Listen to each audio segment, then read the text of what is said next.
Okay, the Bible says it is appointed to man once to die.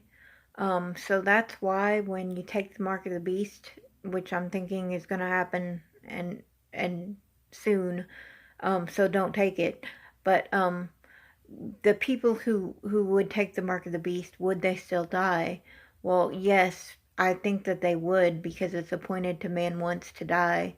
Um, but they may not know that they're dying or something like that because they may go straight from here to hell, which is I'm calling the grave. It's the type of hell I'm calling those. There's also a hell named Hades, and I think no, Hades is I don't know. One's Sheol and one's Hades. I think one means you're on fire, and one means you're dead.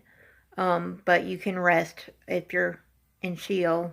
You can rest in your grave and you're dead. But Hades would be different, I guess, where you could not rest and you're in hell on fire. Um, but I think that it is appointed a man once to die, because then after that you have to be judged. So I think even if you take the mark of the beast and wind up in Hades, you're still gonna either come out of Hades to be judged, or you're gonna die in some way in the pit and maybe not know it, or maybe be patching yourself back together even while you're dead.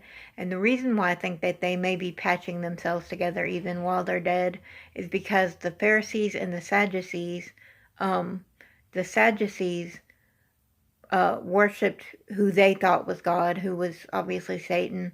But they Jesus Christ had to correct them and say God is a God of the living and not the dead, because they thought that God was a God of the netherworld, the afterlife, which would be the death.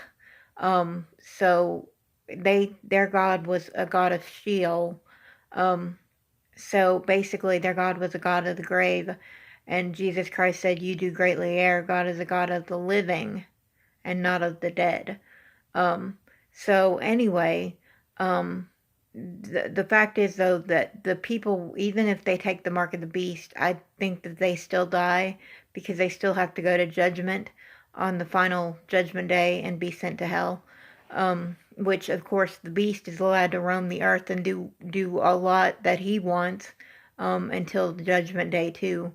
So and even the people who do die and are resting in Sheol, the grave, even those that die there are resting, waiting on Judgment Day.